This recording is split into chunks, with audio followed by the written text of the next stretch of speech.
Baik, acara akan saya buka. Assalamualaikum warahmatullahi wabarakatuh. Waalaikumsalam warahmatullahi wabarakatuh. Senang sekali bisa berkolaborasi secara nasional dengan Kartini-Kartini muda penerus bangsa pada malam hari ini.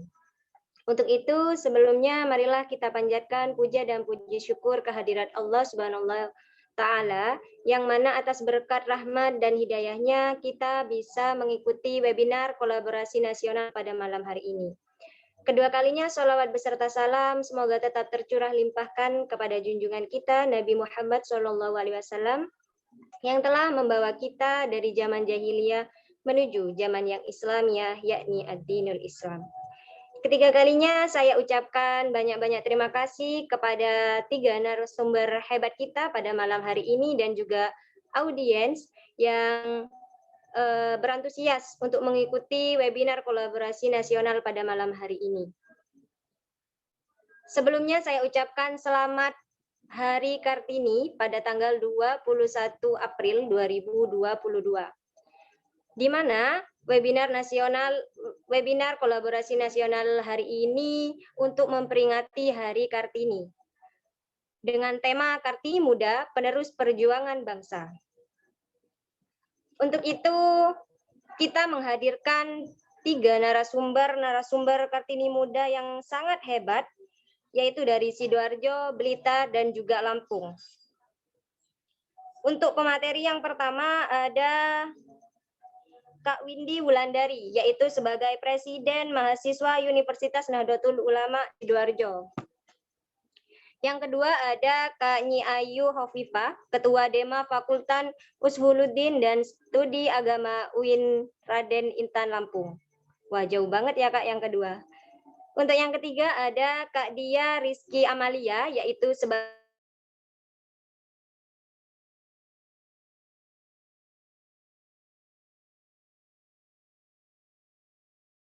Ketua. Seperti yang kita ketahui bahwa Raden Ajeng Kartini adalah seorang aktivis perempuan termuka yang mengadvokasi hak-hak perempuan dan menuntut kesetaraan baik dalam sosial, politik, pendidikan, dan juga pendidikan. Untuk mempersingkat waktu, saya akan menyerahkan pada narasumber yang pertama, yaitu Mbak Windy Wulandari. Sudah siap ya Kak ya? Untuk itu saya akan membacakan kurikulum vitae dari pemateri yang pertama, narasumber yang pertama, yaitu Mbak Windy Wulandari. Nama Windy Wulandari, tempat tanggal lahir Nganjuk 29 Januari 2001, alamat Desa Bendo Asri, Kecamatan Rejoso, RT 6, RW 2, Kabupaten Nganjuk. Untuk nomor teleponnya, kalau mau sharing-sharing dengan beliau bisa dicatat 085 733 485 676. Untuk riwayat pendidikan, yang pertama adalah SDN Tritik 2 pada tahun 2006 sampai dengan 2012. Yang kedua MTS Ma'arif Pucuk Lamongan pada tahun 2012-2015. Dan yang ketiga SMKN 2 Nganjuk pada tahun 2015 sampai dengan 2018. Dan sekarang sedang menempuh sarjana strata 1 jurusan akuntansi Fakultas Ekonomi di Universitas Nahdlatul Ulama Sidoarjo. Untuk pengalaman organisasi, yang pertama Ketua KPUM Unusida pada tahun 2019. Yang kedua Hima Prodi Akuntansi, beliau menjabat sebagai Sekretaris 1 pada tahun 2019-2020. Yang ketiga menjabat sebagai Ketua Badan Eksekutif Mahasiswa Fakultas Ekonomi pada tahun 2021 dan 2022. Yang terakhir ada Pergerakan Mahasiswa Islam Indonesia Rayon Talijagat. Beliau menjabat sebagai Koordinator Bidang Eksternal dan Jaringan pada tahun 2021 sampai dengan 2022.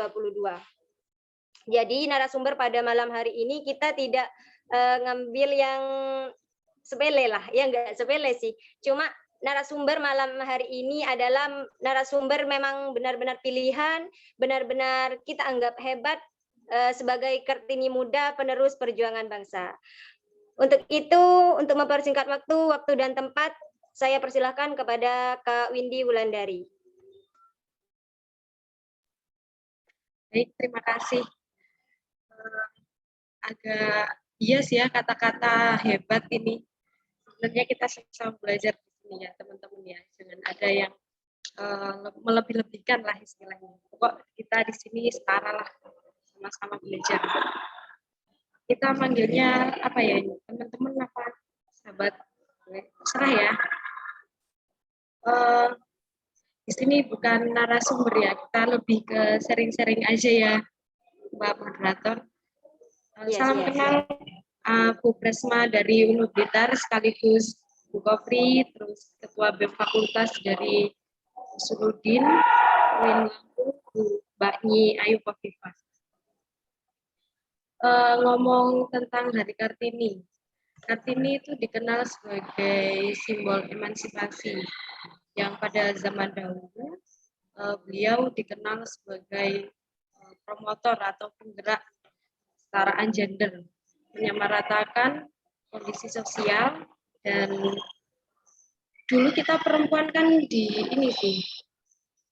dikatakan strata kedua, kita tidak boleh memiliki pendidikan yang tinggi, kita tidak dididik hanya 3M, macak, manak, masak. Itu mindset yang tertanam di masyarakat, mohon maaf, kolot.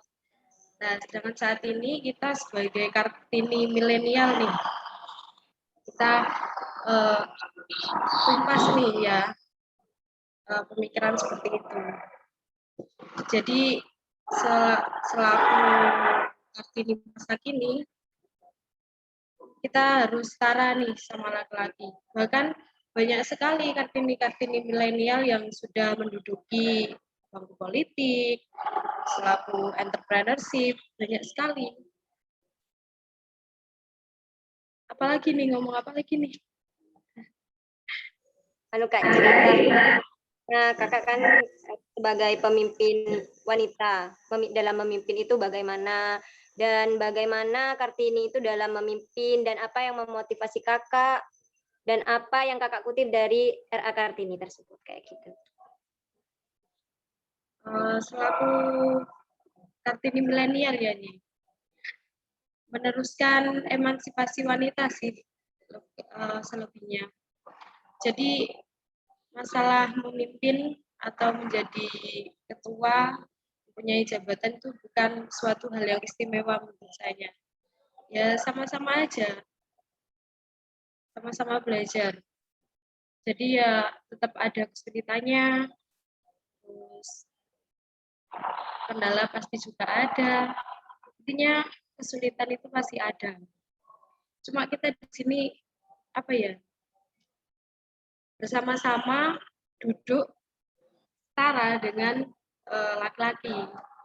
Yang mana laki-laki itu dianggap lebih tinggi dari perempuan, bisa segalanya lah. Padahal menurut saya wanita juga bisa kok melakukan itu. Wanita juga bisa kok menjadi seorang pemimpin. Bahkan orang pertama kali di Jawa Timur, orang ini Bu Kofifa yang sekarang menjabat jadi Menteri Sosial, itu adalah pemimpin perempuan gitu loh, majukan Jawa Timur. Terus motivasi menjadi pemimpin sebenarnya gak enak ini kok motivasi ya, lebih ke apa sih yang menjadikan aku pengen jadi pemimpin. Sebenarnya kita sudah jadi pemimpin loh sebenarnya, di luar dari konteks organisasi. Kita sebagai pemimpin diri kita sendiri ini, kita bisa manage diri kita sendiri, itu sudah bisa dikatakan sebagai pemimpin. Terus tidak lain dan tidak bukan, saya juga berangkat dari eksternal, yaitu PMI. Jadi motivasi saya menjadi pemimpin itu apa yang saya dapat di PMI, apa yang saya dapat di eksternal itu saya implementasikan di sini. Nah, internal ini, Ormawa, khususnya di BEM, saya di ranah eksekutif terus loh ya, dari Maprodi sampai BEM fakultas, sampai BEM universitas ini di garis eksekutif. Jadi di situ saya tempat saya untuk mengimplementasikan apa yang saya dapat di PMI. Saya sempat dulu pernah mikir gini, cuma IPK aku tinggi, tapi aku nggak pernah bisa bicara di depan orang lain. Saya tidak pernah bisa memahamkan apa sesuatu pada orang lain gitu. Cuma nggak bisa bicara di depan orang. Ya berangkatnya ya dari PMI. Kalau dibilang apa motivasinya ya, karena mengimplementasikan ilmu yang saya dapat di PMI, terus saya implementasikan di Ormawa. Pasti teman-teman ini banyak ya yang ikut eksternal, entah itu PMI, PKPT, ataupun yang lainnya, MI. Di IAI Syarifuddin Lumajang ini ada berapa eksternal, Pak? Kalau eksternalnya cuma satu, Kak. Oh, PMI. PMI aja. Mungkin dari Unu Blitar pasti banyak ya eksternalnya, ada PMI, ada PKPT, itu Bu. Itu sih menurut saya, mungkin apalagi yang perlu disampaikan. Kita mengalir aja ya, Pak. Ya, siap, Kak. Untuk gaya kepemimpinan RA Kartini pada masanya itu seperti apa sih, Kak? Kepemimpinan RA Kartini. Ya, pada saat itu. Sebenarnya koreksi ya kalau saya salah, kita sering-sering aja. Boleh kok nanti kalau ketika saya menyampaikan langsung disanggah sama teman-teman, boleh. Tipe kepemimpinan Kartini menurut saya bukan sebuah pemimpin. Bukan apa ya yang digaris bawahi itu bukan pemimpin. Yang dibuat itu bukan pemimpin, tapi si Kartini ini sebagai promotor atau penggerak tentang kesetaraan gender itu tadi. Masalah kepemimpinannya, ya memang gini, perempuan pasti mengedepankan perasaan. Mungkin apa pembuatan? Pasti. Pasti itu ya. Itu melekat di diri wanita sih. Aku sendiri juga gitu. Kalau kata teman-teman itu, wis ojo nggak perasaan, jadi pemimpinku gak iso nggak perasaan. Tapi kan hakikatnya sebagai perempuan itu kan memakai perasaan. Perasaan itu kok nomor satu.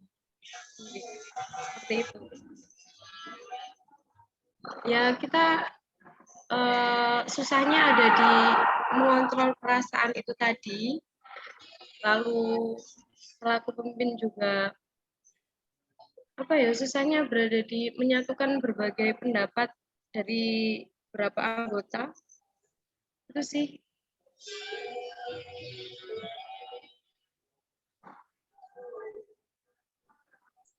Sudah, Kak.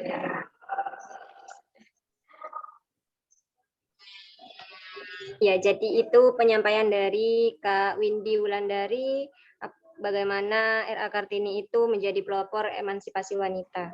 Untuk selanjutnya, kalau memang ada pertanyaan, silakan ditampung dulu, dicatat, nanti ditanyakan di pesan ya.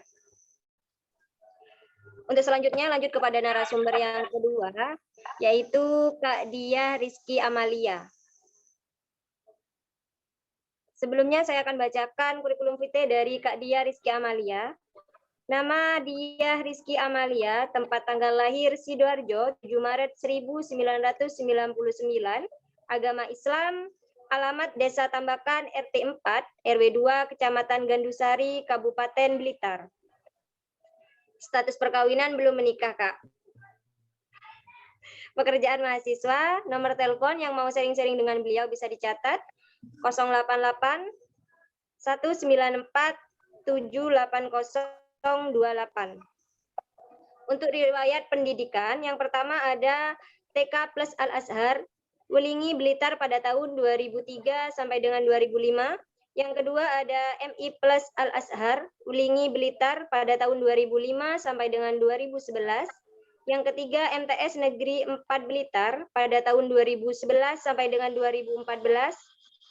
Yang keempat A Negeri 2 Blitar pada tahun 2014 sampai dengan 2017. Dan sekarang sedang menempuh strata 1 Universitas Nahdlatul Ulama Blitar pada tahun 2018 sampai dengan sekarang. Untuk pengalaman organisasi, beliau sekarang berangkat juga dari organisasi Pergerakan Mahasiswa Islam Indonesia. Beliau juga sebagai Ketua Kopri, Pengurus Komisariat pada tahun 2021 sampai dengan sekarang, dan juga sebagai Ketua Rayon pada tahun 2019 sampai dengan 2020. Pengalaman organisasi yang kedua ada Presiden Mahasiswa pada tahun 2021 sampai dengan sekarang, Badan Eksekutif Mahasiswa UNU Blitar. Dan juga beliau menjabat sebagai anggota advokasi mahasiswa pada tahun 2019-2020. Yang ketiga ada Forum Pemuda Blitar. Beliau menjabat sebagai bendahara umum pada tahun 2021 sampai dengan sekarang. Yang keempat ada Komunitas Mahasiswa Pendidikan Jawa Timur, yaitu beliau menjabat sebagai anggota Divisi Hubungan Masyarakat pada tahun 2020. Dan yang terakhir ada Ikatan Mahasiswa Blitar Raya. Beliau juga menjabat sebagai Ketua Bidang Eksternal pada tahun 2020. Jadi beliau benar-benar berpengalaman di posisi strategis. Ketua, Presma, Bendahara, anggota divisi, Ketua Bidang Eksternal. Benar-benar hebat narasumber kita pada malam hari ini. Untuk itu, waktu dan tempat kami persilakan kepada Kak Diah Amalia. Kak Diah Rizky Amalia.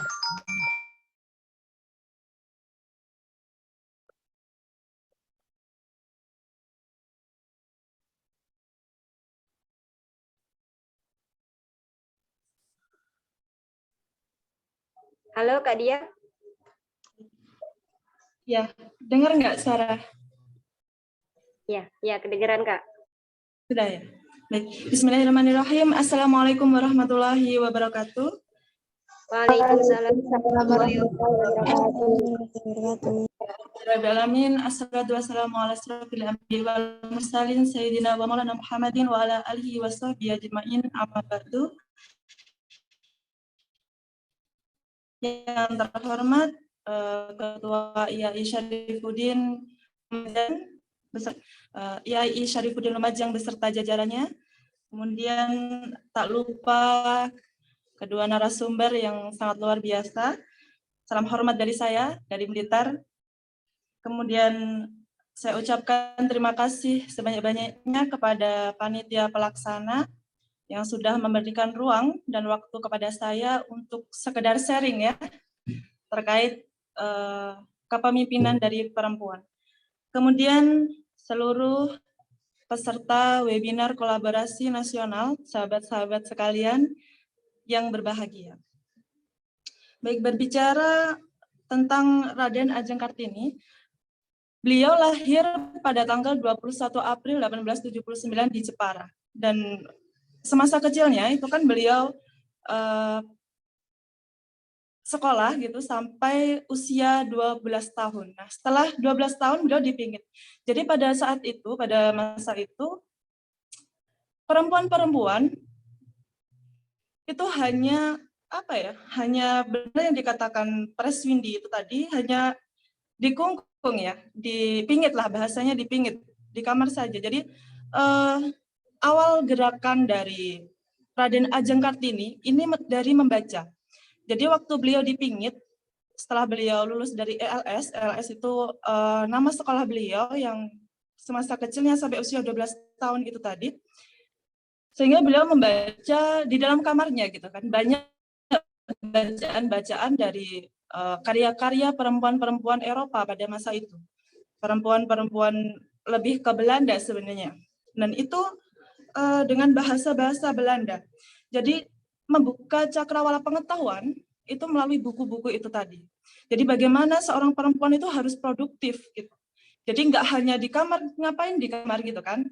Jadi kita memang harus produktif. Nah, adik-adiknya beliau itu juga diajarkan untuk membaca. Jadi kamu harus membaca. Kamu ngapain di kamar saja gitu kan. Untuk membuka jendela dunia itu kan luas. Kalau kamu hanya di kamar saja, dunianya sempit kan gitu. Nah,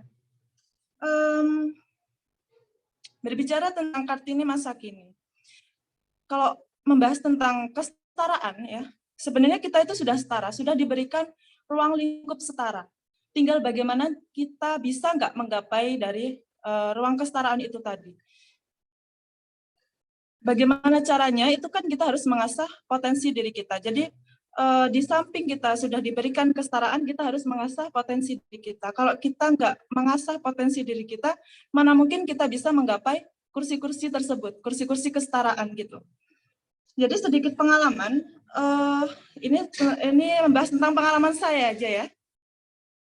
Kalau pengalaman saya dulu, saya insecure. Jadi waktu maba, kalau maba itu kan pasti ada ospeknya. Nah, ospek itu dari presiden mahasiswa pasti ada, apa ya, kayak orasi gitu kan, di depan di orasi gitu. Saya mikir, saya bisa nggak ya kayak dulu Mas Barin namanya.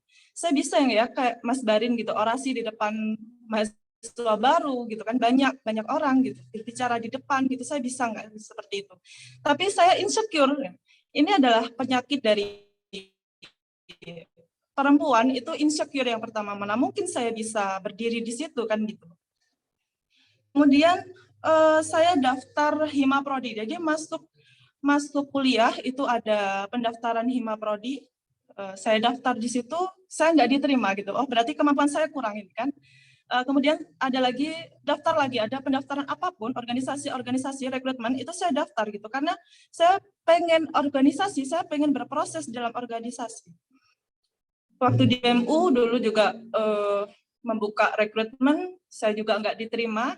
Ya, mungkin kemampuan saya, potensi saya itu kurang gitu untuk masuk di organisasi intrakampusnya gitu. Jadi saya nyari organisasi lain yang memang benar-benar bisa menampung saya gitu untuk berproses, bisa mendidik saya untuk berproses menjadi seorang pemimpin gitu. Ketemulah PMII kan, Pergerakan Mahasiswa Islam Indonesia. Jadi kalau Pres Bindi tadi tanya di Unum Blitar banyak, ormeknya nggak banyak. Ada GMNI, ada HMI, ada PKBT, ada PMII, ada IMM gitu. Tapi saya di situ memilih PMII ya, karena pada saat itu yang lebih dekat dengan saya itu adalah orang-orang PMII. Nah, alhasilnya di situ saya memang benar-benar digembleng, kemudian saya terpilih menjadi ketua rayon dengan proses yang sangat panjang, dengan proses yang sangat rumit. Saya tetap insecure di situ. Saya nggak bisa menjadi seorang pemimpin gitu kan. Waktu dulu itu saya bilangnya seperti itu. Dan kakak tingkat saya bilang belum ada pemimpin perempuan di sini. Saya menginginkan beliau seorang laki-laki. Jadi kenapa saya katakan kesetaraan itu ada gitu? Soalnya beliau seorang laki-laki dan beliau memberikan ruang kepada saya gitu untuk menduduki kursi-kursi strategisnya gitu. Belum ada di Unum Blitar itu pemimpin perempuan. Jadi saya menginginkan kamu menjadi pemimpin perempuan pertama. Dia mengatakan seperti itu. Jadi itu membuat diri saya oke, saya bisa. Jadi sebenarnya memotivasi diri sendiri itu perlu ya. Memotivasi diri sendiri. Jadi ada dua motivasi pada diri kita dan motivasi pada orang lain. Itu untuk memperkuat aja sebenarnya. Terus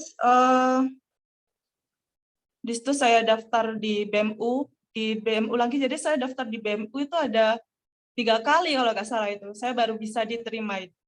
Jadi anggota advokasi, jadi masih lingkupnya masih anggota. Kan. Kemudian di situ pun saya masih insecure, saya kayaknya nggak bisa keterima deh mas aku masuk di situ. Ternyata saya diterima, terus di situ saya berproses juga, berproses di internal sama di eksternal. Dan waktu Pemira itu saya diajukan untuk menjadi seorang presiden mahasiswa atas dukungan dari teman-teman juga. Atas dukungan dari diri saya juga, dari keluarga juga, dan itu memang perlu. Gitu. Jadi intinya untuk memberi untuk menggapai sebuah kesetaraan itu kita harus mengasah diri kita. Jadi sama halnya seperti R.A. Kartini pada saat itu. Jadi produktif. Jadi walaupun dia dikungkung harus produktif seperti itu. Walaupun dia berada di kamar dia harus produktif. Terus apa lagi ya? Membahas tentang tantangan dari perempuan ini aja, tantangan jadi pemimpin perempuan ini. Yang pertama adalah perasaan. Jadi selalu menggunakan hati, benar yang dikatakan Chris Windy. Jadi saya sampai sekarang pun sebenarnya juga selalu memakai hati gitu kan. Jadi sebenarnya seorang perempuan itu, seorang pemimpin itu harus benar-benar terbuka, welcome kepada kritik dan saran. Jelas kalau mungkin Chris Windy dan teman-teman yang pernah menjadi seorang pemimpin pasti banyak kritikan-kritikan, bahkan hampir ada demo gitu kan. Di BEM Unum Blitar saya hampir di demo itu beberapa kali gitu. Tapi di situ kita jangan pakai hati sebenarnya. Jadi kita hadapi baik-baik. Kalau kita pakai hati ya kita down sendiri. Sebenarnya seperti itu. Jadi bagaimana mengolah diri kita, mengolah hati kita, itu juga kita sendiri yang bisa. Itu adalah kemauan sebenarnya. Kemudian yang kedua adalah kalau di saya ini kan lingkupnya orang desa ya. Di rumah saya tuh desa, jadi kalau orang desa itu kalau keluar malam itu nggak diperbolehkan. Jadi paling pol itu jam 10 ya, paling pol itu sebenarnya jam 10. Jadi di sini rintangan saya itu kalau organisasi belum selesai, terus aku jam 10 harus sudah pulang. Nah ini yang jadi ribet, ini yang jadi permasalahan di sini. Tapi yang namanya saya harus menghargai dari masyarakat di daerah saya, kan nggak bisa ya kalau saya itu terus-terusan kayak banggel gitu kan, karena orang desa gitu, orang yang sudah sepuh-sepuh itu sangat susah gitu untuk dimengerti gitu. Jadi saya membutuhkan bantuan dari teman-teman juga, jadi memberdayakan teman-teman yang lain, teman-teman yang cowok ya, apalagi yang cowok itu kan kalau disuruh ngopi, kalau disuruh itu kan seneng gitu, sampai malam-malam, kadang sampai pagi, sampai subuh gitu.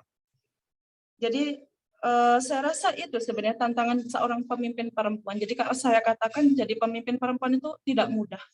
Memang benar-benar tidak mudah. Jadi harus bekerja lebih, berlari lebih kencang lagi gitu daripada seorang laki-laki. Tantangannya pun juga banyak, insecure tadi yang saya katakan itu tadi. Kalau insecure saya benar-benar insecure ya, kalau sampai sekarang.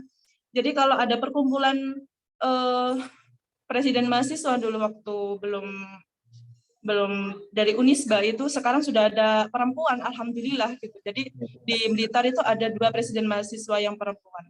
Yang lainnya tuh laki-laki semuanya. Jadi ada sekitar 8 kampus itu laki-laki semuanya. Yang perempuan hanya saya saja. Jadi di sini saya cuma diam aja gitu kan. Padahal semuanya laki-laki. Saya insecure di sini, saya bisa apa di sini gitu. Tapi di situ ada sebuah proses. Jadi kita di situ berkembang.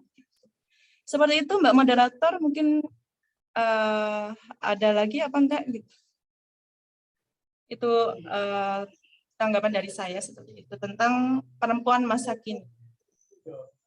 Menurut saya dari perjuangannya Kak Dia Rizky Amalia ini bicara insecure kok malah saya yang jadi insecure ke kakak dari perjuangan kakak yang pantang menyerah kayak gitu, dari gak diterima daftar lagi sampai sekarang benar-benar setelah melalui proses dan benturan-benturan, terbentur maka terbentuk katanya kayak gitu, sekarang berhasil menjadi Presma, ketua Kopri. Wah itu sudah hebat banget Kak.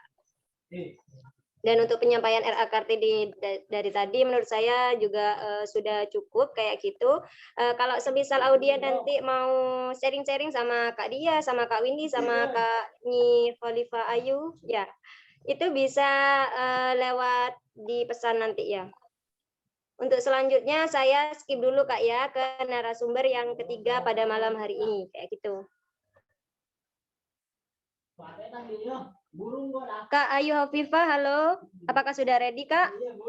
Tadi masih ada di luar kayak gitu yang nggak bisa ditinggal. Ya, sudah. Alhamdulillah sampai rumah. Ya. Alhamdulillah kalau gitu. Untuk selanjutnya saya bacakan kurikulum vitae dari narasumber yang ketiga, yaitu nama Nyi Ayu Hovifah, tempat tanggal lahir Labuhan Maringgai 14 Desember 2000. Saya nggak tahu di mana itu kakak, kok jauh banget gitu. Tapi alhamdulillah bisa berjumpa sama kakak dalam forum kayak gini. Saya bahagia banget kayak gitu. Untuk alamatnya Labuhan Maringgai, Lampung Timur, Kabupaten Lampung. Agama Islam, jenjang pendidikan cuma satu ya kak ya. Seman 1 Bandar Sribawono kayak gitu. Pengalaman organisasi 1 Sekretaris HMPS Studi Agama pada tahun 2019-2020. Yang kedua Youth for the Community. Yang ketiga PP Formasa I. Yang keempat Foradina. Yang kelima Sekjen PMII Usuluddin dan Studi Agama pada tahun 2021-2022, dan yang terakhir ada ketua Dema Fusa, apa ini kak? Pada tahun 2021-2022. Sudahlah, kalau nggak ngerti, aku juga nggak ngerti. Nanti audiens bisa tanya-tanya ke Kak Ayu Hovifah, jauh-jauh dari Lampung, kita berkolaborasi di sini juga ya kak ya. Waktu dan tempat dipersilahkan. Iya. Sebelumnya saya jelasin dulu di situ FUSA, saya singkat. FUSA itu kepanjangan dari Fakultas Usuluddin dan Studi Agama. Jadi biasa kalau kita di Lampung nyebutnya FUSA gitu. Oke, bismillahirrahmanirrahim. Assalamualaikum warahmatullahi wabarakatuh. Waalaikumsalam. Alhamdulillah, alhamdulillah. Salatu wassalamu ala asrofil anbiya'i wal mursalin wa ala alihi wa sahbihi ajma'in amma ba'du. Alhamdulillah, puji syukur saya bisa disatukan di forum yang luar biasa ya, sama orang-orang hebat. Awalnya juga sama, saya agak minder gitu. Ketika dilihat, wah ternyata saya disandingkan dengan pres-pres. Ini ada Pres Windy, ada Pres Dia gitu kan. Yang saya sendiri bukan apa-apa gitu, hanya di fakultas saja gitu. Tapi mudah-mudahan saya bisa banyak belajar juga dari sini. Tadi dari cerita Pres Dia, ada dari cerita Pres Windy. Sebelumnya saya mau coba nyapa dulu sahabat perjuangan saya dulu di Diklat Timnas. Yang kedua ada Pres Pudin, gitu ya. Apa kabar Pres Pudin? Ada kan ya di sini? Ya, ada Pres. Alhamdulillah baik. Alhamdulillah baik. Terima kasih ini udah memfasilitasi saya untuk bisa ketemu orang-orang hebat di sini ya. Iya nih, saya lagi masih coba untuk gabung melalui laptop. Entah kenapa laptop saya tiba-tiba minta adik kayaknya ya. Tapi mudah-mudahan tidak mengurangi khidmat gitu ya. Saya menggunakan HP, nggak apa-apa kan di situ terlihat jelas atau suara saya? Terdengar jelas kok Suara kak. saya, oh sudah bisa. Nah, saya coba ini ya, biar lebih nyaman saya menggunakan laptop. Siap-siap kak.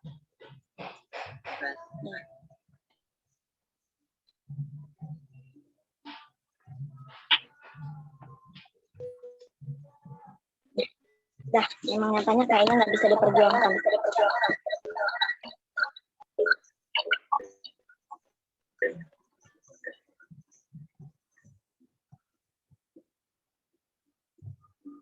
Ya, teman-teman,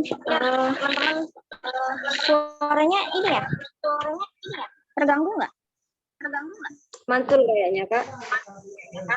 Sebentar, coba aku salah satu. Nih ya. Ini maaf teman-teman karena memang aku baru sampai dari luar.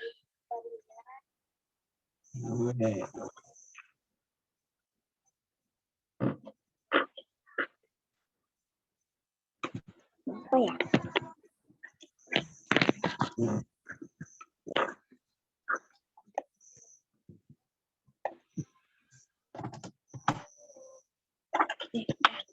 Kayaknya pakai ini aja sih, lebih aman. Ya, tadi persoalan ini ya, kepemimpinan perempuan dan Kartini milenial lah, gitu garis besarnya dari forum ini ya. Tadi dari Presdiah kalau nggak salah dia sedikit menceritakan persoalan sejarah dari era Kartini. Susah menggunakan handphone. Maaf. Ya, saya mau coba apa ya? Bukan menceritakan ulang sejarah, tapi coba menarik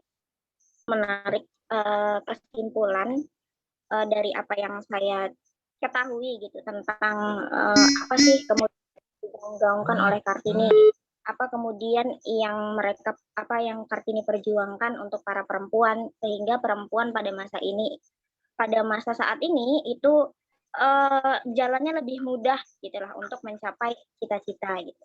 Bayangkan dulu gimana sakitnya perempuan, punya banyak keinginan, punya banyak cita-cita, tapi terkungkung sama budaya gitu. Iya, yang pertama kenapa kemudian Kartini dikatakan sebagai pelopor gitu ya, pelopor emansipasi wanita gitu. Karena pada masa itu yang pertama Kartini pernah melawan adanya poligami, walaupun pada akhirnya Kartini juga menikah gitu karena beliau menghargai orang tua gitu. Kartini salah satu perempuan yang menolak keras terhadap poligami gitu. Sampai kemudian ada bibit-bibit Kartini sampai membenci perkawinan gitulah kata kasarnya ya dalam surat yang beliau tulis gitu. Karena pada beliau ya tadi benar yang dikatakan Presdiah, beliau mengenyam pendidikan sampai dengan 12 tahun itu pendidikan formal, pada umur di 16 tahun R.A. Kartini mengalami masa pingitan gitu. Sampai kemudian selesai masa pingitan itu terkungkung dengan budaya, tidak bisa keluar dengan bebas, yaitu tadi kalau memang di adat Jawa ya, perempuan itu memang tugas tadi kata Presdiah ada memasak, mencuci. Iya, bagian-bagian dapur itu adalah perempuan kalau pada masa dulu.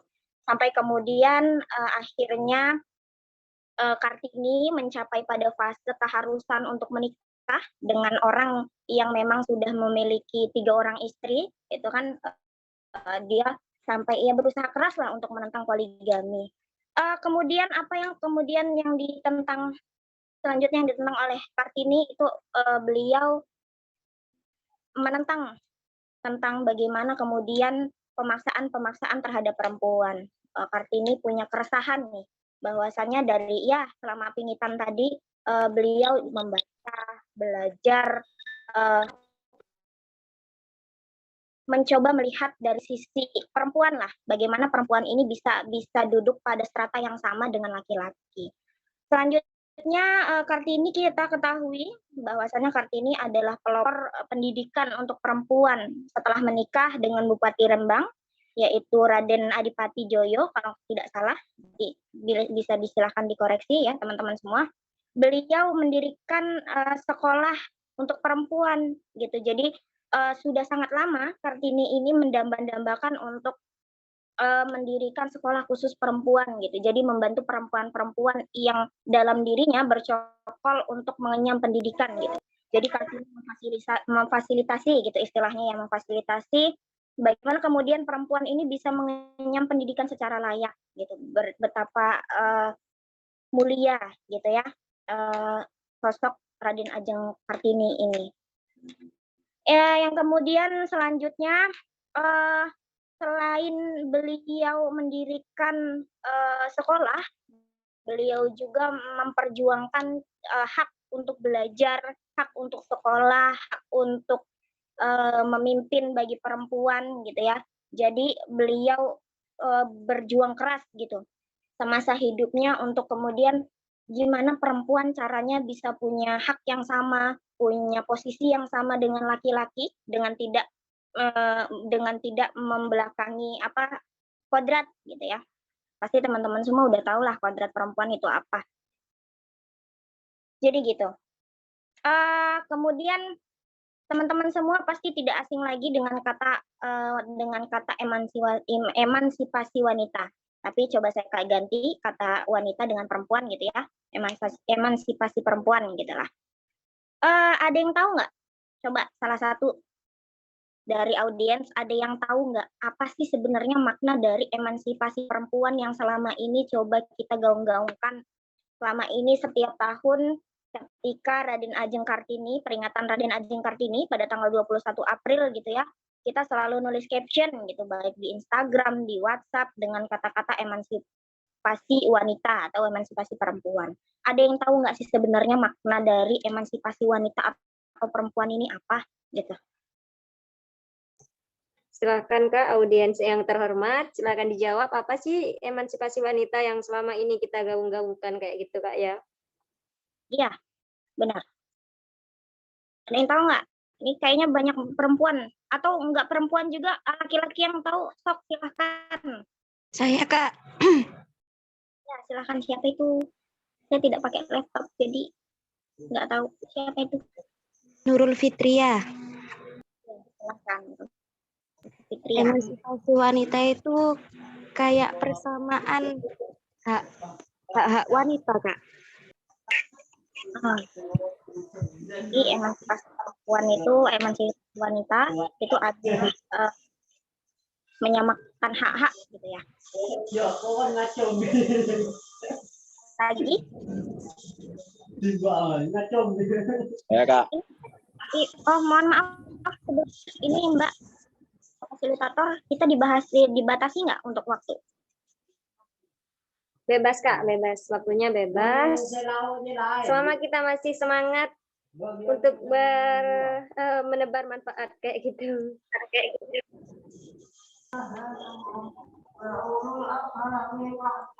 Tadi siapa? Nurul ya? Siapa tadi?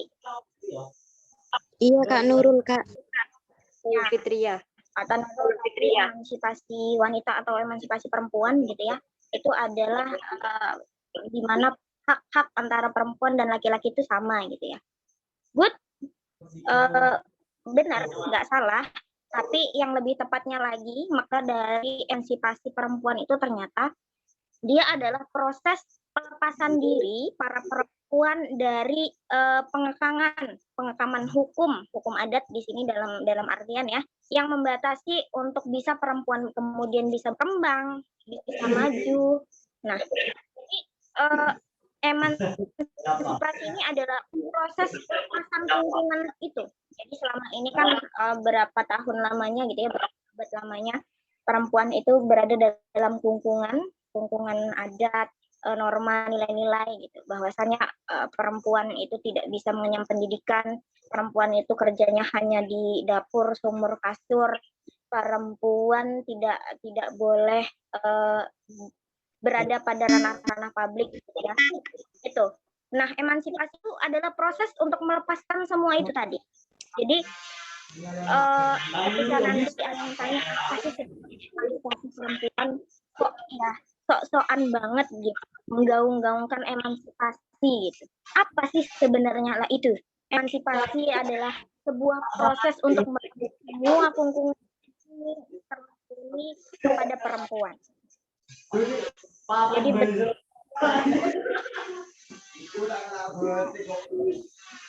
Raden Ajeng Kartini dan beliau gitu.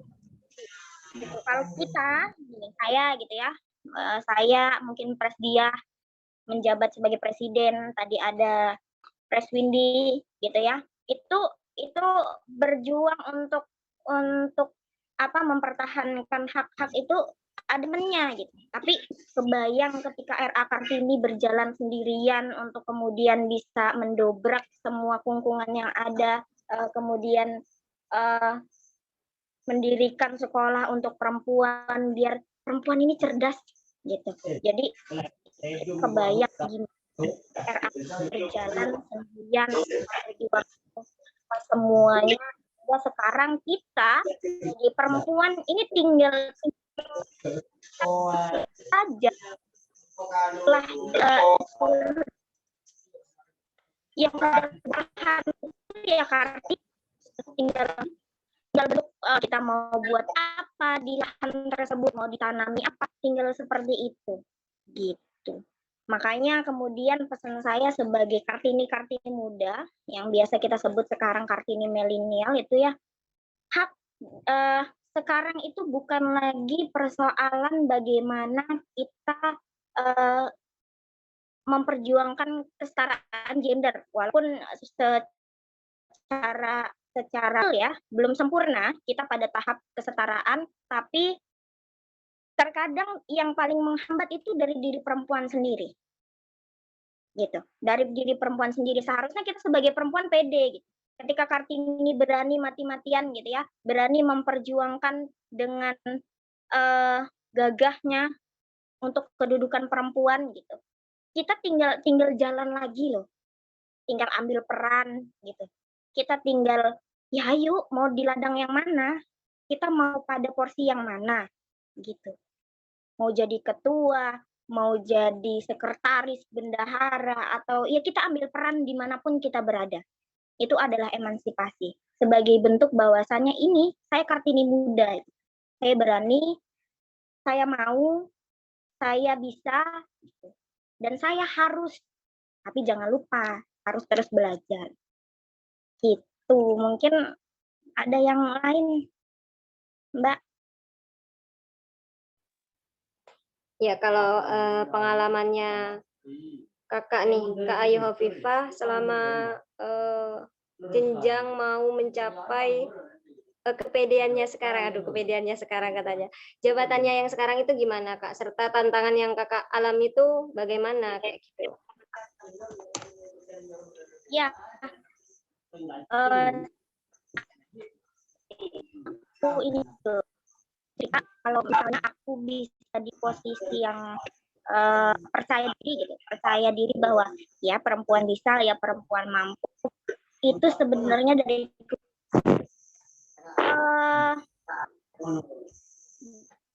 ini masing-masing ya, maksudnya persepsinya beda-beda. Yang aku paham bahwa itu di belakang ada keluarga.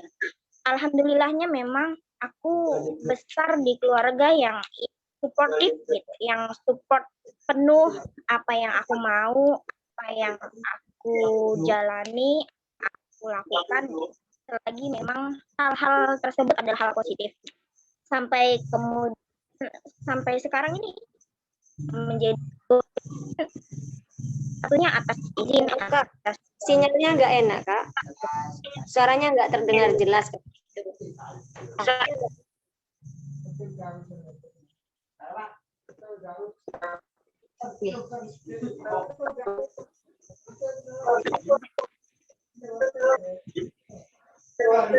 Halo, masih ini ya?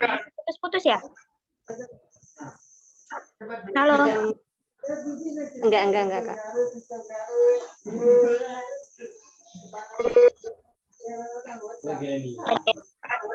Keluarga yang alhamdulillah suportif itu tadi, dia support penuh terhadap apa yang aku lakukan sampai jadi ketua ini ya atas dorongan, atas doa, atas itu, karena lagi-lagi banyak kok perempuan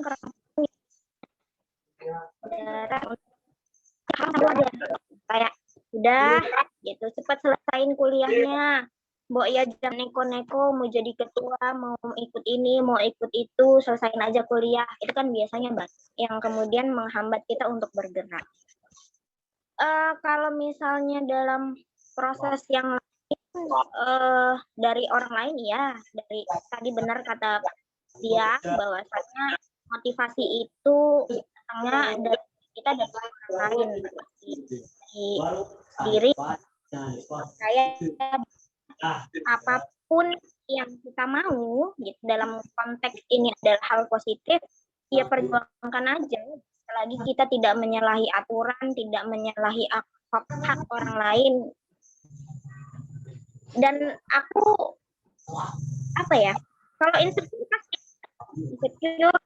tiap bulan pasti ada kata insecure, tapi yang coba aku lakukan sampai hari ini adalah percaya dan yakin bahwa kita selagi itu positif, dah itu aja. Baik, sudah Kak. Nanti bisa sharing-sharing ya. Baik, untuk audien yang mau bertanya, silakan via chat ya. Ini sudah ada beberapa pertanyaan. Mohon disimak ya kepada 3 narasumber kita malam hari ini. Untuk pertanyaan pertama dari Mutiatul Munawaroh dari Universitas Islam Jember. Pertanyaannya, bagaimana tips untuk perempuan introvert dalam mengalami masalah mental akibat tekanan orang tua agar dapat ikut serta dalam organisasi? Sekian, terima kasih. Kayak gitu. Dipersilakan kepada Kak Dia, Kak Windy, atau Kak Ayu Hovifah. Silakan bergantian untuk menjawab. Siapa dulu nih, Kak? Boleh si Pres Windy boleh, Pres dia boleh. Siapapun boleh. Mungkin narasumber pertama kita dulu ya, Kak ya. Kak Windy Wulandari, dipersilahkan. Untuk pertanyaannya kalau mungkin kurang jelas bisa saya bacakan lagi. Iya Kak, bisa dibacakan lagi pertanyaannya. Ya. Pertanyaannya dari Kak Mutiatul Munawaroh dari Universitas Islam Jember. Bagaimana tips untuk perempuan introvert dalam mengalami masalah mental akibat tekanan orang tua agar dapat ikut serta dalam organisasi kayak gitu? Oke, terima kasih atas pertanyaannya. Salam kenal ya bagi penanya.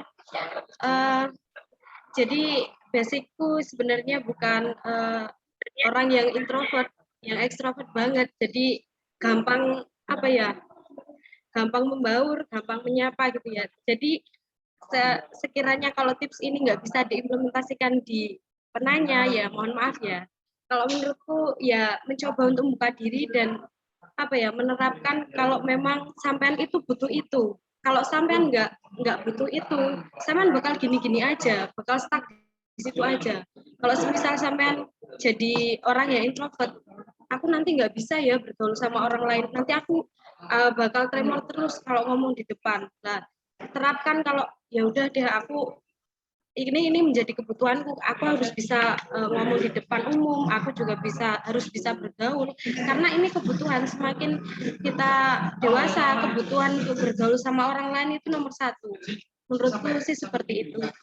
Kalau semisal nanti karena basicku ekstrovert, jadi menurutku itu sih salah satu caranya ya. Mbak, siapa namanya tadi yang nanya?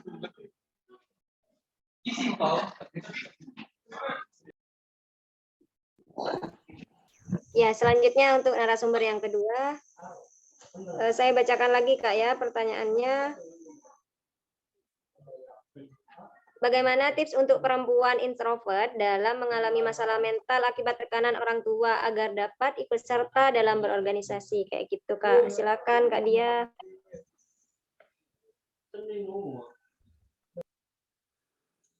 Kalau berbicara tentang orang tua itu jelas sulit ya, susah gitu. Soalnya dari latar belakang saya sendiri sebenarnya juga hampir sama. Jadi dulu orang tua saya tidak setuju saya organisasi. Saya menjadi seorang yang organisatoris itu orang tua saya nggak setuju. Karena sering pulang malam itu tadi kembalinya di situ. Di sini selalu ngasih pengertian kepada orang tua bahwa saya membutuhkan untuk berorganisasi agar bisa bersosialisasi dengan sesama gitu, agar saya bisa belajar bersama, jadi tidak hanya di dunia perkuliahan saja. Jadi orang tua saya memang orang tua yang keras gitu terhadap anaknya gitu, untuk mendidik dengan cara yang dengan cara yang keras. Jadi kamu nggak boleh keluar malam dan lain sebagainya. Tapi di situ saya memberikan pengertian gitu terhadap pentingnya untuk berorganisasi. Kalau introvert itu jelas hasil dari tekanan dari orang tua gitu. Akhirnya kita nggak bisa terbuka kepada siapapun. Tapi di situ kan kita bisa untuk manajemen olah diri kita lah.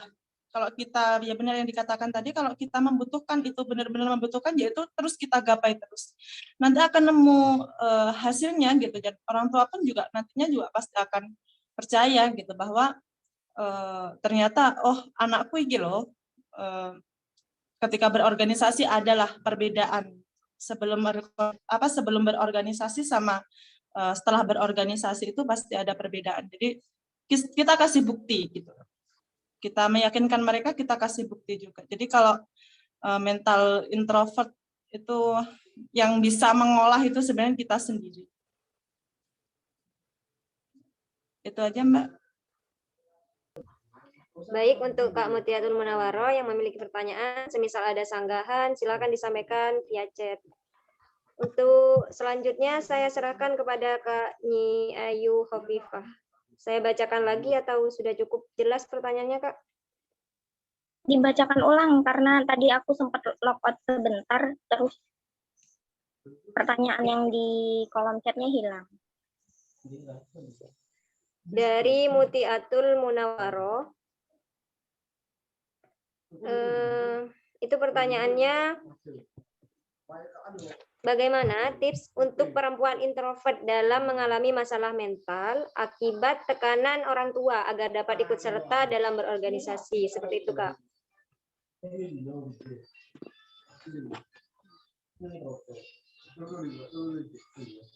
Masalah ini ya, introvert. Aku punya teman yang introvert di organisasi ada. Dia memang agak susah untuk, biasanya cenderung susah untuk kemudian bisa berbaur dengan orang-orang yang asing gitu, orang atau enaknya orang-orang yang baru dikenal. Karena aku bukan basicnya dari psikologi, aku coba ceritakan ini berdasarkan pengalaman aja ya. Karena daripada salah nanti. Sebenarnya untuk memaksimalkan potensi itu, kalau misalnya benar-benar sudah tidak bisa gitu ya, sudah nggak bisa untuk kemudian bisa berbaur dengan orang lain karena memang introvert dan nggak bisa dipaksa, karena biasanya orang yang introvert itu ada di tempat keramaian, ada di tempat ngobrol sama orang-orang asing, itu ngerasa bahwasannya energinya habis. Itu biasanya kalau teman-temanku yang introvert ya, ngerasa bahwa energinya habis gitu. Jadi walaupun nggak kerja berat, jadi rasanya capek gitu. Tapi yang coba dia alihkan adalah mencoba mencari produktivitas yang lain gitu. Jadi dia coba menulis gitu, menulis jurnal, menulis buku. Itu salah satu bentuk emansipasi kita gitu sebagai perempuan. Nggak harus di ranah publik juga. Jadi potensi mana yang kita punya itu yang kita maksimalkan. Jangan kemudian dipendam. Kalau tadi misalnya introvert susah untuk berbaur dengan orang lain, ya coba maksimalkan apa yang kita punya di diri kita. Jadi itu juga salah satu bentuk apresiasi emansipasi gitu. Emansipasi kita meneruskan perjuangan dari Raden Ajeng Kartini gitu. Jadi nggak harus bisa berada di luar, karena itu kan kita coba memaksa gitu.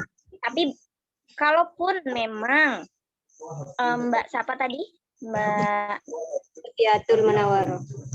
Mbak siapa ya? Ya, Mbak Lutiatul pengen banget gitu bisa berada pada posisi ranah publik, ya dicoba dulu gitu. Dicoba dulu keluar dari zona nyamannya, coba dulu ambil atensi dari keluarga, karena biasanya salah satu keluarga mengizinkan itu berdasarkan kepercayaan gitu.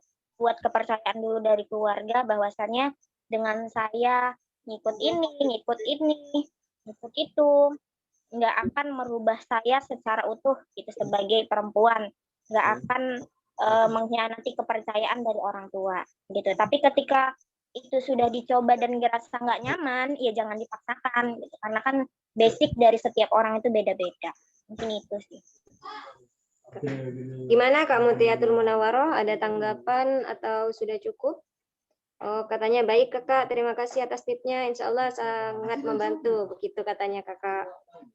Untuk selanjutnya pertanyaan dari Komarul Alam dari Universitas Unusida ya. Pertanyaannya, gerakan seperti apa yang relevan dilakukan Kartini Muda di zaman sekarang? Dan berbicara kesetaraan, di mana culture Indonesia mengatakan perempuan itu lemah, sehingga tidak terlihat demikian dan tidak menjatuhkan seorang laki-laki. Bagaimana kakak narasumber? Apakah jelas pertanyaannya? Jelas, jelas. Ya, saya persilahkan untuk Kak Dia Rizky Amalia terlebih dahulu menjawabnya.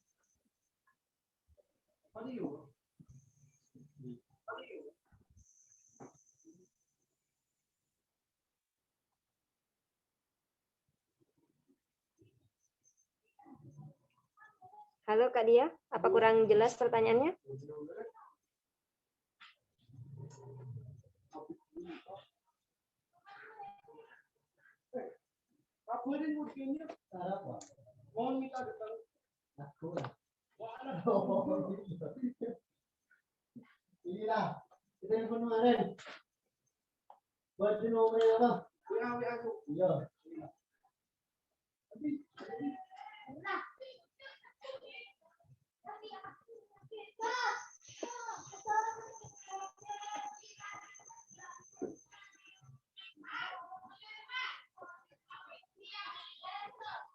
Sinyalnya mungkin Mbak terkendala. Iya mungkin. Saya serahkan ke narasumber pertama dulu. Karena Kak Dia masih logout kayaknya Kak ya. Untuk Kak Windy Wulandari dipersilahkan menjawab pertanyaan dari Kak Komar. Baik, terima kasih pertanyaannya. Ini dari anak Musida sendiri. Mohon maaf ya suaranya kalau bising karena ini ada di coffee shop, agak bising suaranya. Jadi gerakan apa yang relevan dilakukan pada masa kini di era Kartini milenial ya? Menurut saya adalah ambil peran di berbagai ranah karena apa ya? Karena melihat bangku perpolitikan sebenarnya wanita, perempuan memiliki jatah 30% dari 100% yang disediakan. Maka dari itu, menurut saya langkah utama yaitu adalah ambil peran dengan melihat kemampuan. Jangan ambil peran, tapi tidak melihat kemampuan gitu. Menurut saya itu yang relevan sih. Kalau mahasiswa sih, ya dilihat dari kita ambil perannya di Ormawa, di mana, di lini-lini strategis menurut saya. Itu. Baik Kak Komar, katanya Kak Windy, kita ambil peran sebagai Kartini muda baik di Ormik maupun Ormek kayak gitu. Untuk selanjutnya saya serahkan kepada narasumber ketiga yaitu Kak Ayu Hovifah. Silakan Kak. Dibacakan lagi pertanyaannya Kak. Garis besarnya ya gerakan yang paling pas gitu ya untuk dilakukan Kartini muda di era sekarang gitu. Apa ya? Ya tadi sudah dikatakan sama Pres Windy bahwasannya ya ambil peran itu juga salah satu bentuk gerakan yang paling mungkin bisa dilakukan gitu. Terus selanjutnya yang kedua itu produktif gitu. Ya produktif. Tiap harinya tuh ada aktivitas yang bisa kita lakukan gitu sebagai perempuan ya. Apapun itu, entah dia yang hobi menulis silahkan menulis, membaca silahkan dia membaca, yang bekerja juga silahkan, atau dia yang senangnya untuk bersosialisasi silahkan. Produktif gitu, karena balik lagi semua perempuan, semua manusia gitu ya, dia punya basic masing-masing gitu. Maksimalkan apa yang dari dalam diri itu salah satu bentuk gerakan yang paling mungkin bisa kita lakukan sebagai perempuan gitu. Yang menjahit ya toh silahkan menjahit gitu. Ambil peran itu juga salah satu gerakan yang positif gitu. Karena gini ya, takutnya ada walaupun di sini kita membicarakan persoalan kepemimpinan perempuan ya, takutnya ada misunderstanding gitu atau persepsi dari apa yang saya katakan sebelumnya bahwasannya ayo perempuan kalau misalnya mau duduk pada posisi-posisi strategis silahkan gitu. Tapi bukan berarti perempuan-perempuan yang lain gitu, yang misal mereka hobinya ya di rumah dengan menulis, membaca, itu tidak menjadi Kartini Muda, itu juga tidak. Bentuk perempuan sebagai cerminan diri Kartini Muda yaitu tadi produktivitas, produktif, apapun bentuk keseharian kita maksimalkan gitu. Ambil peran di setiap lini, bukan pada organisasi saja gitu. Jadi nanti takutnya ada yang salah persepsi gitu ketika merasa bangga gitu. Saya berani duduk pada kursi-kursi strategis. Saya berani ambil peran di organisasi ini, organisasi itu. Kamu yang kuliahnya hanya pulang-pulang saja, bisa apa? Takutnya ada ketimpangan di sana. Jadi yang mau saya tekankan adalah bahwasannya dimanapun kita berada, maksimalkan apa yang kita punya, maksimalkan apa yang kita bisa. Jadilah perempuan yang mengambil peran di setiap lini. Jangan merasa bahwasannya kita tidak punya apa-apa. Tuhan menciptakan kita manusia sebaik-baiknya makhluk dari semua makhluk yang diciptakan Allah sama Allah ya. Jadi itu salah satu bentuk syukur gitu. Sudah diciptakan, ya Mbok silahkan dimaksimalkan apa yang kita punya. Gitu.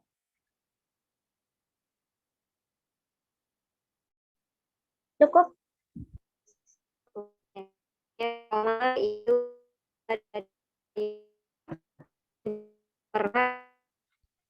dengan Kak Windy. Selanjutnya bagaimana dari Kak Di? Silahkan ditanggapi pertanyaan dari Kak.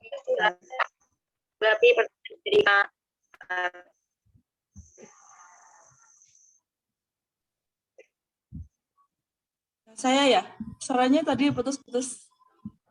Iya Kak. Sempat lockout ya Kak? Iya, tiba-tiba keluar. Mohon maaf. Untuk jadi menanggapi pertanyaan dari Mas siapa Mbak? Omar. Ya, Mas Umar.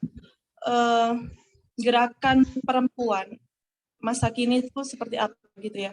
Jadi untuk melahirkan generasi bangsa berikutnya itu kan ada pada perempuan itu di mana pada masa era Kartini dulu itu selalu belajar bahkan sampai mendirikan sekolah-sekolah itu yang dituju utama tujuannya itu adalah pendidikan. Jadi sebagai seorang perempuan kita harus mengenyam pendidikan setinggi mungkin gitu.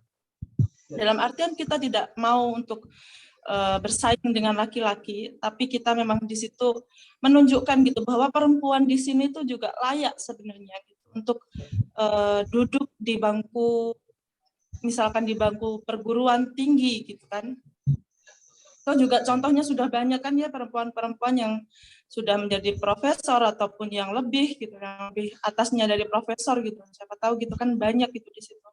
Jadi memang yang untuk melahirkan generasi-generasi para ibu-ibu, calon-calon ibu ini memang harus benar-benar pintar untuk mendidik anaknya nantinya gitu, karena madrasah pertama itu adalah pada ibu.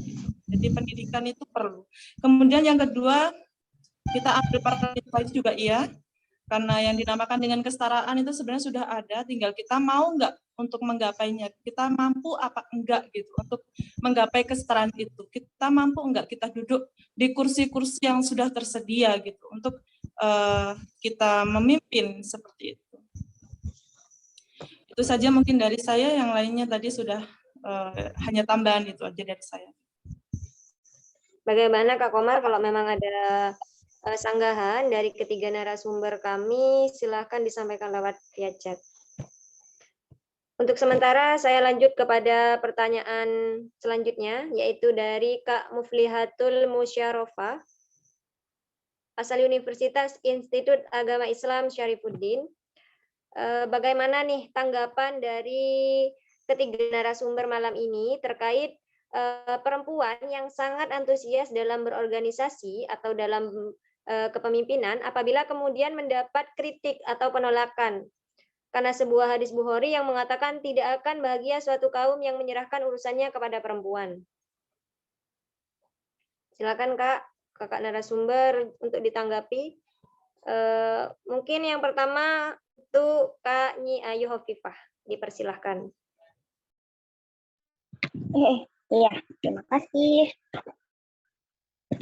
Ya, itu biasanya senjata para laki-laki ya, kalau misalnya mau menjatuhkan perempuan itu. Senjata utama yang selalu dipakai, yang selalu digunakan gitu ya. Jadi, gini, Mas, apa tadi sebentar, lihat.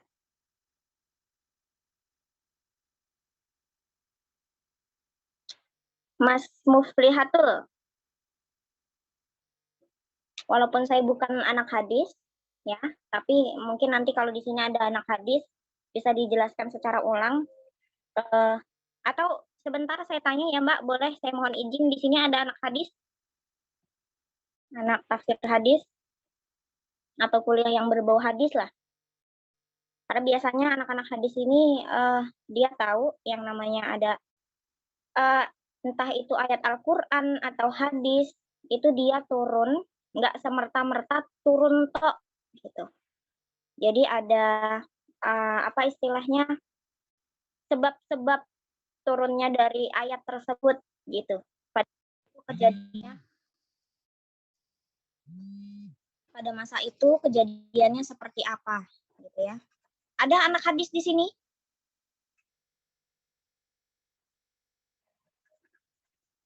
Atau biasanya ada tapi malu-malu gitu ya. Ya, karena ini persoalan hadis ya, saya nggak banyak omong, tapi yang saya tahu bahwasannya setiap apa yang turun itu ada sebab-sebabnya. Jadi kalau misalnya senjata yang biasa dipakaikan untuk meruntuhkan perempuan gitu, hadis ini pada masa waktu itu punya alasan kenapa kemudian bunyinya adalah tidak akan bahagia suatu kaum yang menyerahkan urusannya kepada perempuan. Saya lupa bentuk konkretnya gimana, tapi silahkan Mas cross-check lagi pada buku-buku hadis gitu ya. Di sana tertera bahwasanya kenapa kemudian ayat ini bisa turun, dan pada saat ini ayat itu sudah tidak relevan. Hadis tersebut sudah tidak relevan. Karena berbeda masanya. Kenapa kemudian ayat itu turun? Kenapa ayat itu kemudian adalah gitu. Jadi mungkin nanti Presdiah di sini nih selaku ketua Kopri, pengurus Kopri ya, Ngopri atau Preswindi yang paham gitu terhadap hadis ini, karena saya mau ngomong takut gitu. Pertanggungjawabannya besar. Jadi silahkan diteruskan Presdiah dan Preswindi. Tapi yang jelas ini ada runtutannya kenapa hadis-hadis ini bisa turun gitu. Silahkan. Berat kayaknya bicara hadis Kak ya, sampai Kak Ayu Hovifah takut kayak gitu. Baik, kita dengarkan tanggapan dari Kak Dia Rizky Amalia.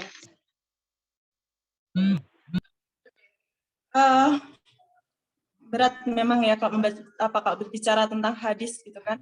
Tapi di sini yang saya petik dari pertanyaan adalah tanggapan gitu. Jadi ketika ada hadis yang itu dikatakan oleh kaum A gitu misalkan kepada kita sebagai pemimpin perempuan, tanggapannya seperti apa? Kan seperti itu nggih, moderator ya?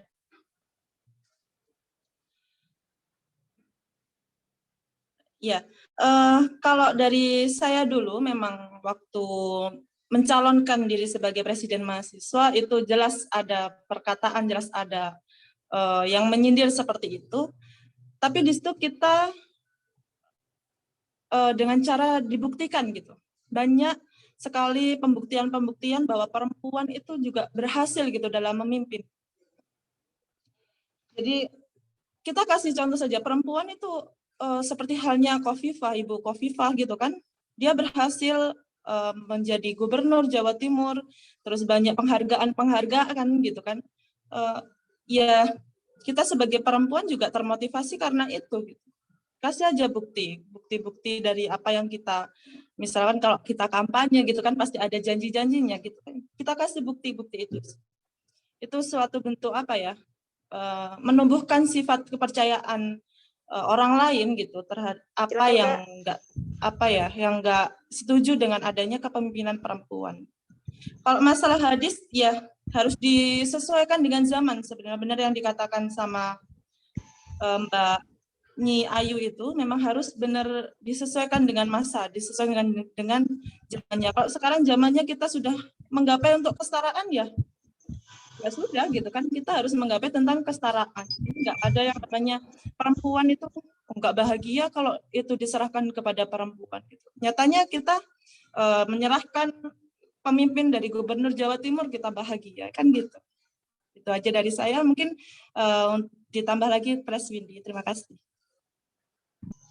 Ya, terima kasih. Ya, selanjutnya untuk Kak Windy silakan ditanggapi Kak terkait hadis-hadis yang mau bantai kami. Baik, terima kasih.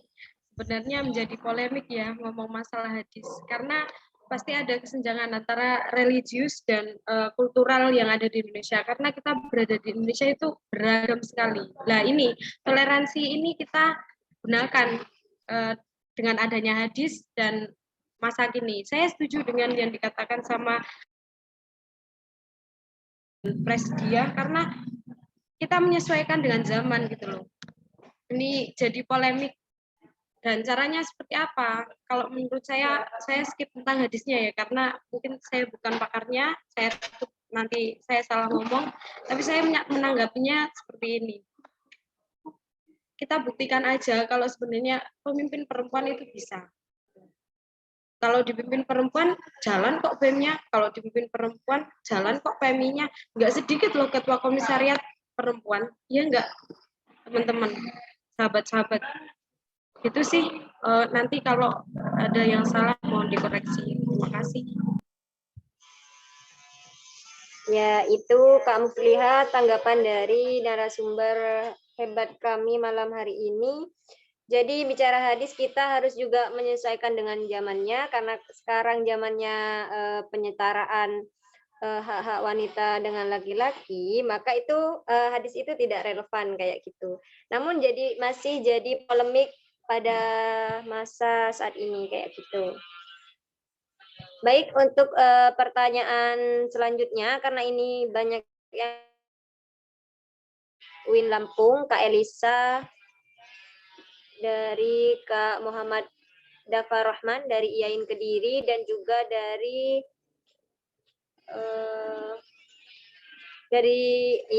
dua itu bertanya tentang bagaimana sih gaya kepemimpinan, seperti apa yang menurut kakak pantas digunakan oleh seorang pemimpin perempuan dalam sebuah organisasi, dan bagaimana sikap Anda dalam menyikapi masalah jika anggota Anda yang mengalami suatu masalah dalam organisasi tersebut, kayak gitu Kak. Silakan, mungkin Kak Dia dulu mau menjawab. Dipersilakan Kak. Gaya kepemimpinan dari seorang perempuan ini menarik gitu ya.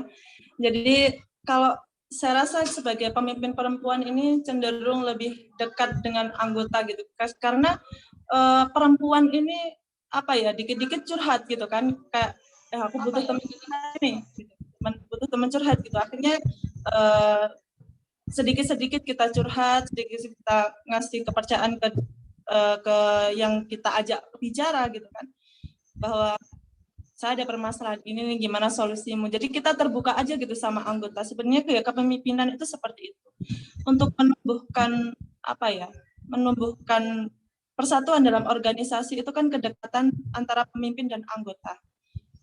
Jadi saya rasa kalau yang selama ini saya lakukan itu seperti itu. Jadi kalau misalkan ada permasalahan, tadi pertanyaan yang kedua gimana Mbak, permasalahan? Semisal anak tersebut mengikuti organisasi dan anak itu mengalami masalah kayak gitu Kak, bagaimana tanggapan kakak selaku ketua gitu dalam organisasi tersebut? Cara menyelesaikan masalahnya Kak. Cara menyelesaikan masalahnya, oke. Jadi kita lihat masalahnya apa dulu nih. Kalau masalahnya dengan dalam organisasi ya, kalau masalahnya misalkan nggak suka dengan salah satu anggota organisasi gitu kan, ya kita jadi tengah di situ. Kita nggak boleh condong ke kiri, nggak boleh condong ke kanan, nggak boleh condong ke siapapun. Kita di situ posisinya berada di tengah, di mana yang terbaik seperti itu. Jadi memang yang sebagai pemimpin itu memang harus berada di tengah-tengah untuk tercapainya suatu tujuan. Gitu kan, nggak boleh berat yang mana, nggak boleh berat yang mana. Kita harus benar-benar memikirkan antara keduanya. Gitu. Itu aja sih dari saya. Yaitu jadi tergantung permasalahannya apa gitu. Cara menyelesaikan kan kita harus tahu permasalahannya apa dulu. Kalau kita nggak tahu permasalahannya apa, kita nggak bisa menyelesaikan. Ya, jadi kedekatan antara pemimpin dan anggota itu memang sangat penting, sangat berpengaruh juga ya Kak ya. Selanjutnya untuk narasumber yang pertama yaitu Kak Windy Wulandari, dipersilakan untuk menanggapi pertanyaan Kak.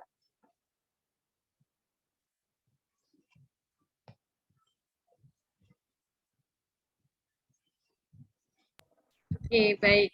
Gaya kepemimpinan apa yang cocok untuk perempuan? Kalau saya sih lebih prefer ke gaya kepemimpinan demokratis. Karena pada dasarnya kita kalau memimpin ya nggak bisa dalam suatu keputusan ya. Ada yang bisa diputusi diri saya selaku, aduh mateng waduh. Saya baterainya Besti. Putus, Kak.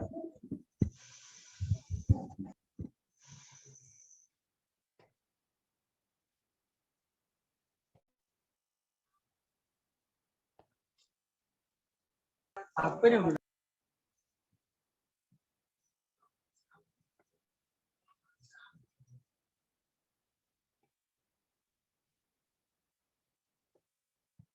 Ya, Kak Windy masih dalam trouble. Mungkin untuk narasumber yang ketiga yaitu Kak Ayu Hovifa, bisa ditanggapi Kak terkait pertanyaan dari ketiga penanya tersebut.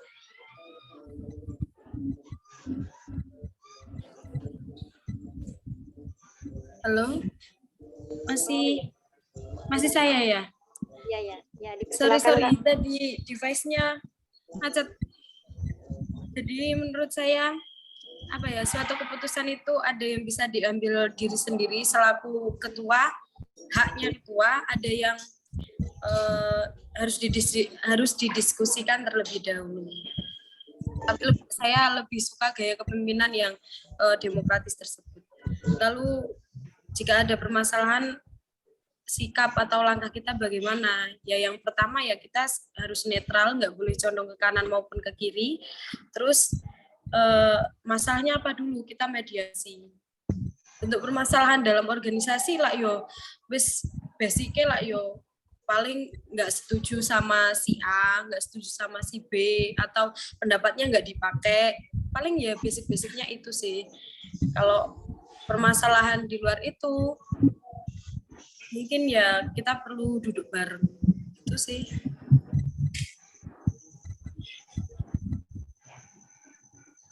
Yaitu tanggapan dari Kak Windy. Untuk selanjutnya, untuk Kak Ayu Hovifah, dipersilakan untuk menanggapi, Kak. Maaf, ini aku baru masuk lagi. Gimana?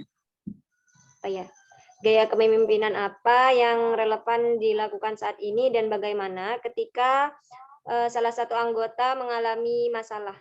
Penyelesaiannya bagaimana, Kakak selaku ketua kayak gitu? Nih, mungkin gaya kepemimpinan apa yang pas gitu ya. Ya, mengusung demokrasi itu udah yang paling pas sih menurutku. Sebagai ketua ya kita coba mendengarkan apa yang menjadi aspirasi, ide, gagasan dari anggota, memilih mana yang paling baik berdasarkan musyawarah mufakat ya. Yang diusung negara secara ini ya, teori itu udah paling pas. Kita terapkan, terlebih lagi kita sebagai miniatur negara gitu kan, menerapkan hal yang sama gitu. Itu gaya kepemimpinan yang coba mendengarkan apa yang menjadi aspirasi gitu dari anggotanya, apa yang kemudian yang diusung ide-ide yang diusung oleh anggotanya, gitu. Coba menampung, mendiskusikan, dan memilih yang terbaik berdasarkan musyawarah mufakat. Itu gaya kepemimpinan gitu ya.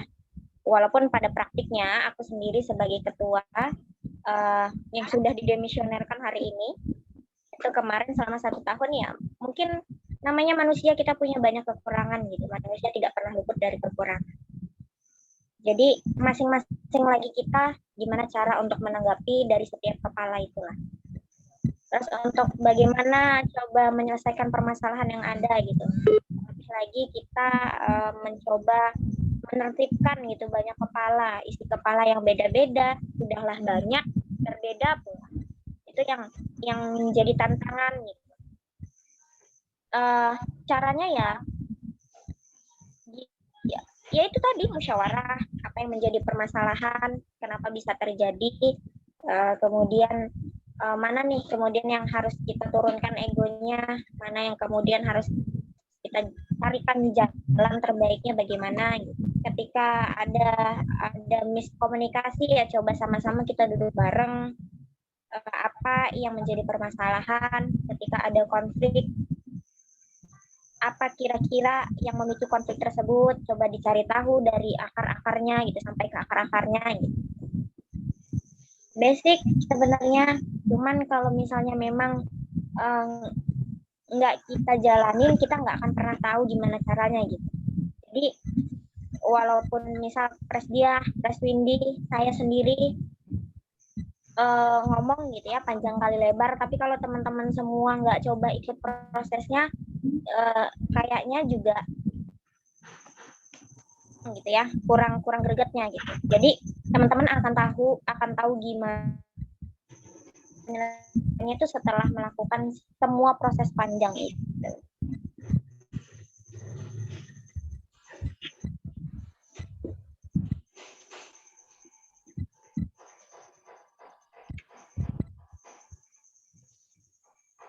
Gimana Kayu, sudah? Sudah. Iya. Atau mungkin ada tanggapan dari audiens? Iya, aku boleh usul nggak ini? Oh, ya silakan Kak. Iya, siapa tahu di sini teman-teman kurang asik juga gitu. Pres Windy juga main hal yang sama.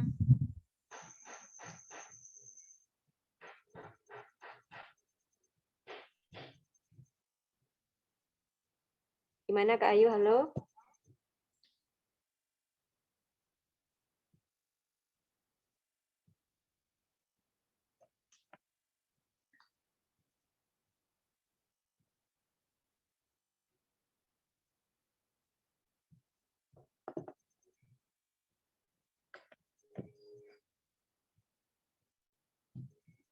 Kayaknya sinyalnya ada ini ya.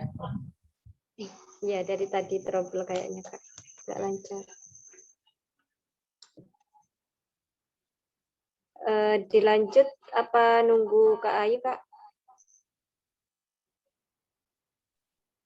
Iya, moderator aja yang ngambil keputusan. Kita manut.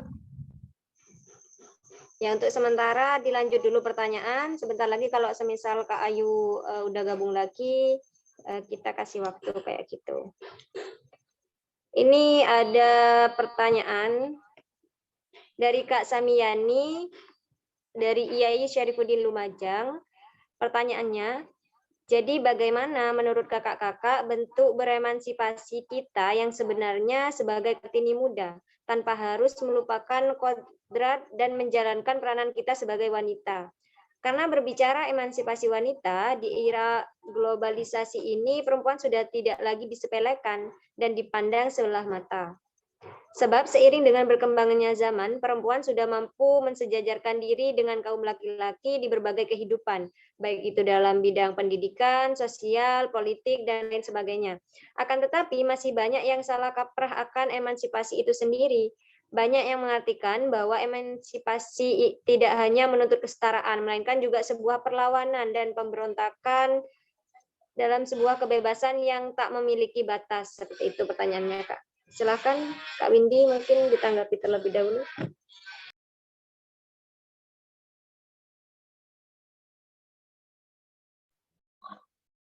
Kalau saya ringkas pertanyaannya lebih simpelnya gini ya, lebih ke apa sih yang harus dilakukan untuk saat ini, karena apa ya, kalau ngomong emansipasi kan udah zaman Kartini dulu ya, selaku promotor penggerak emansipasi kesetaraan gender seperti itu. Jadi yang harus kita lakukan saat ini atau bagaimana nih? Intinya. Iya, Kak.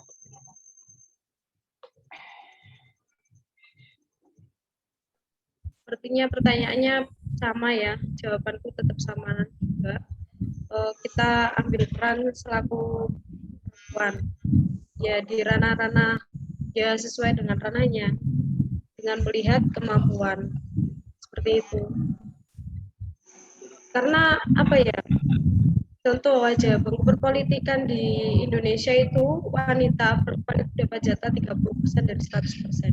Untuk saat ini itu data bangku 30% itu belum terpenuhi karena mindsetnya perempuan itu apa sih kok jadi politikan gitu.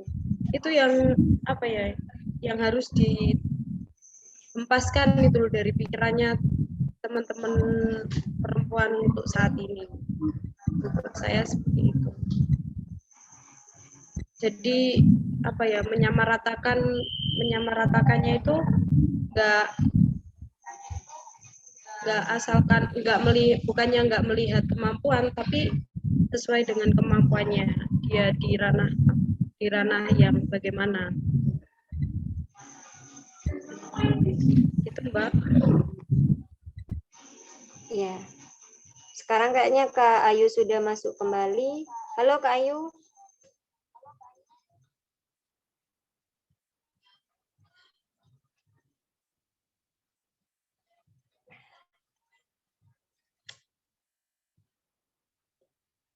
Masih trouble kayaknya ya Kak ya sinyalnya. Ya, dilanjut ke Kak Dia Rizky Amalia dulu. Silakan ditanggapi Kak. Kalau pertanyaan yang pertama, yang atas biasa sambil membaca ya. Kalau yang atas ini tetap sama ya jawabannya. Jadi pertanyaannya tuh hampir sama. Dan yang paragraf terakhir ini akan tetapi masih banyak yang salah kaprah akan emansipasi itu sendiri. Banyak yang mengartikan bahwa emansipasi tidak hanya menuntut kesetaraan, melainkan juga sebuah perlawanan dan pemberontakan dan sebuah kebebasan yang tak memiliki batas. Jadi sebenarnya ada pada perempuan sendiri. Gitu. Jadi mereka menyalahkan kan sebagai apa ya, kayak memberontak gitu kan, memberontak bahwa oh ini kayak apa, ambisi nggak terlalu besar gitu kan ya bahasa. Jadi saya yang dinamakan emansipasi yang saya katakan tadi, kita tidak menyaingi laki-laki, kita menunjukkan gitu bahwa perempuan di sini itu bisa gitu, bisa hadir di antara laki-laki, bisa berdiri di antara laki-laki, bisa duduk bersama laki-laki, bisa bertukar pikiran, bertukar pendapat seperti itu. Sesuai dengan kemampuan gitu kan. Jadi saya yakin sebagai seorang perempuan itu apa ya,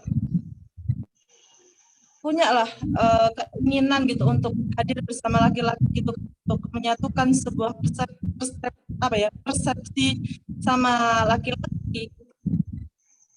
Jadi itu kesalahpahaman pada diri seorang perempuan yang belum tuntas, saya rasa seperti itu yang dikatakan sebagai untuk menggapai sebuah kesetaraan. Yang dinamakan menggapai kesetaraan ya kita harus sesuai dengan kemampuan kita harus sesuai dengan kodrat kita sebagai perempuan, bukan untuk memerangi kaum laki-laki. Kita juga tetap membutuhkan seorang laki-laki, bukan berarti kita di situ kesetaraan kita tidak membutuhkan seorang laki-laki, tidak, kita tetap membutuhkan. Seperti itu dari saya.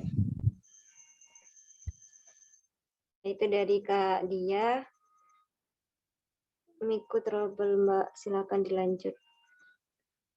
Untuk narasumber yang ketiga, ada yang trouble kayak gitu. Jadi, lanjut ke pertanyaan terakhir ya. Sebagai penutup, ini dihususkan kepada Kak Dia Rizky katanya. Dari Yufika Ayu Pratiwi, Yai Syarifuddin Lumajang. Tadi dijelaskan oleh Kak Dia Rizky bahwasanya kita harus produktif, nggak boleh di kamar melulu. Lantas bagaimana cara agar tetap produktif meskipun itu hanya di rumah dan nggak pernah ikut serta dalam organisasi kayak gitu. Gimana Kak Dia tanggapannya? Nah, kalau kita berbicara tentang Raden Ajeng Kartini, beliau juga dulu pebisnis juga, beliau juga mempunyai bisnis kayu ya di Jepara. Jadi kalau tanpa berorganisasi, saya rasa bisnis itu bisalah dilakukan. Produktif itu tidak hanya berbicara soal organisasi. Jadi misalkan kalau kemampuannya sampai passionnya sampean itu ke memasak buat kue, gitu ya produktif buat kue. Kan jadi tidak hanya dia berdiri saja itu yang saya maksud, itu hal kecil. Hal kecil ya kita buat apa yang bermanfaat bagi orang lain. Kita bantu orang lain gitu kan dengan cara misal tolong dong ini dikerjakan ini, tolong dikerjakan ini. Itu kan sebuah apa ya, mempunyai apa sih yang bermanfaat bagi orang lain gitu aja, tanpa kita keluar rumah, tanpa kita berorganisasi, saya kira itu sudah bisa. Contoh kecilnya bisnis itu tadi sebenarnya. Itu sudah produk. Nanti bisa dikembangkan lah sama yang si Mbak penanya itu. Mbak dari saya. Ya gimana Kak Yufika Ayu Pratiwi, kalau memang mau ditanggapi silakan, karena ini pertanyaan yang terakhir sekaligus penutup. Silakan on kamera sekaligus on mic-nya Kak Yufika kalau memang mau ditanggapi kayak gitu.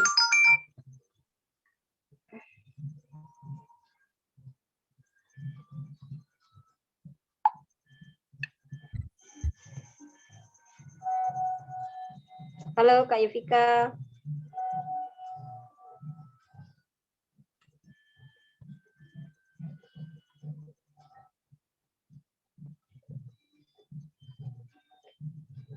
Mungkin memang sudah tidak ada tanggapan dari Kak Yufika. Saya tarik kesimpulan bahwa RA Kartini Muda penerus perjuangan bangsa, jadi ketua itu jangan pakai hati, jangan pakai perasaan. Begitu katanya narasumber kita yang hadir pada malam hari ini. Dan juga ruang kesetaraan itu ada. Tergantung bagaimana kita berproses, tergantung bagaimana kita menggapai ruang tersebut kayak gitu. Terus intinya kita harus produktif dengan keterbatasan ruang gerak kita kayak gitu. Dan juga yang paling penting motivasi diri kita itu penting, kurangi insecure, banyakin bersyukur dan berproses lebih keras lagi, berlari lebih kencang lagi daripada laki-laki. Untuk terakhir saya ucapkan banyak terima kasih kepada Kak Windy, kepada Kak Dia dan kepada Kak Nyi Ayu Hovifah telah meluangkan waktunya untuk mengadakan webinar kolaborasi nasional pada malam hari ini. Untuk selanjutnya silakan kepada audiens untuk on kamera semua untuk dokumentasi kayak gitu. Pres Pudin sudah siap apa belum ini? Siap. Mohon on cam semua ya. Ini ada berapa slide ini? Ada, bentar. Ada 3 slide. Oke, jadi mohon jangan dimatikan dulu kameranya sampai ada instruksi dari saya. Nah. Oke, saya hitung 1, 2, 3 ya. 1, 2, 3. Ini untuk slide pertama, jangan beranjak dulu.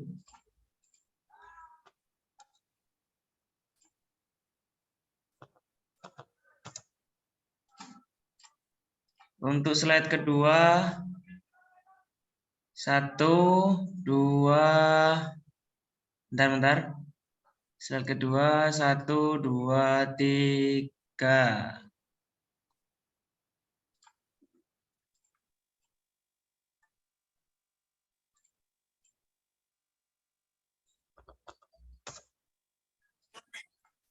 Untuk slide terakhir, slide ketiga, kok banyak yang nggak on cam ya?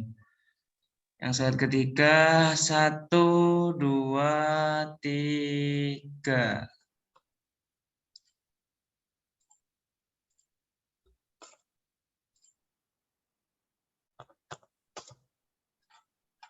Oke, yang terakhir untuk pemateri, mungkin pemateri bisa on cam semua dulu. Press Windy, halo.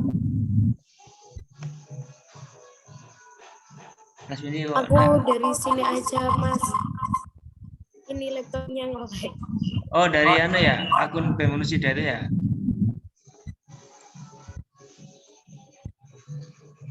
Bentar, mana BEM Unusida? Oke. Ayo pemateri, 1, 2, 3.